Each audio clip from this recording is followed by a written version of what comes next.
লক্ষ্মীপুরের রায়পুরের মা ও ৩ মেয়েকে কুপিয়ে হত্যার ঘটনায় মামলা দায়ের করা হয়েছে। ঘটনার পরপরই এলাকাবাসীর গণপিটুনিতে মারা গেছে সন্দেহভাজন ঘাতক অন্তর মজুমদারও। বিস্তারিত জানাতে যুক্ত হচ্ছেন সহকর্মী আতোয়ার মনির।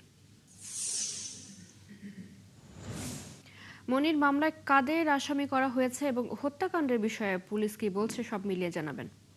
অন্তর মজুমদার এই মামলার আসামি থাকতেন যদি তিনি বেঁচে থাকতেন, এবং সেই ঘটনা এই মামলা থেকে তখন উদ্ঘাটন করতে সহজ হতো আর আমরা সে তথ্য দিতে পারতাম।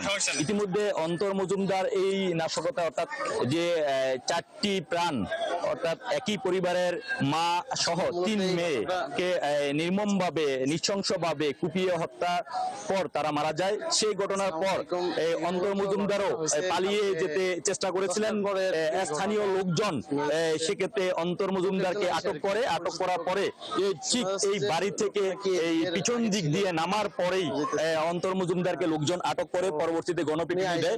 এরপর আহত হওয়ার পরে পুলিশ তাকে হাসপাতালে নেওয়ার জন্য ব্যবস্থা করেন। এরপরে হাসপাতাল অর্থাৎ গতকাল বিকেল ঠিক 5টার দিকে অন্তর মজুমদার হাসপাতালে মারা যান। বিষয়টি হাসপাতালের যে আবাসিক মেডিকেল অফিসার রয়েছেন অরূপ চন্দ্র দাস, তিনি তখন বিষয়টি নিশ্চিত করেন। এরপরে এই মানুষের মাঝে এক ধরনের আবেগ, শোক এবং বিচারের বাণীতে খুব উৎকণ্ঠা দেখা দেয়। সেই সাথে যোগ হয় এই অন্তর মজুমদারের যে যাদেরকে কুপিয়ে এবং নৃশংসভাবে হত্যা করেছেন এমন একটি অভিযোগ তার বিরুদ্ধে যখন উঠে, এই ঠিক তাদের সন্তান তিনি এই বাসায় ছিলেন না। সেক্ষেত্রে জুনেদ সেই এই মামলার বাদী সে বেঁচে যায়। প্রাণ চিপাত জুনেদ আহমেদ চিপাত সে বেঁচে যায়। বেঁচে যাওয়ার পরে তিনি অনেকটাই ভারাক্রান্ত এবং খুব কষ্টে সে কান্নাকাটি করে, এক পর্যায়ে অচেতন হয়ে যায়। এরপরে সে যেই দোকানে হায়দার এন্টারপ্রাইজ একটি প্রতিষ্ঠানে মুরাদ তার যেই যার অধীনে তিনি কর্মস্থলে ছিলেন তারা তাকে আশ্রয় দেন এবং তাকে সান্ত্বনা দেন, এবং গতকাল পর্যন্ত তিনি কারোর সাথে ওরকম কথা বলেননি, গণমাধ্যমে কথা বলেননি।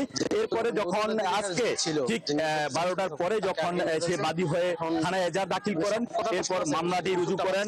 সেই মামলায় পরে তিনি গণমাধ্যমে কথা বলেছেন, তারপরও অনেক কম কথা বলেছেন। স্থানীয় লোকজনের সাথে কথা বলবো সেই বিষয়টি। স্থানীয় লোকজনও খুব তারা সেইভাবেই এই যে একটি হত্যাকাণ্ড হলো, এই হত্যাকাণ্ড হওয়ার পরে কেমন লাগতেছে, মানে কেমন ভাবে এই এলাকার লোকজন ভাবছে, আর হত্যাকাণ্ডের পরে আপনারা কি দাবি করছেন?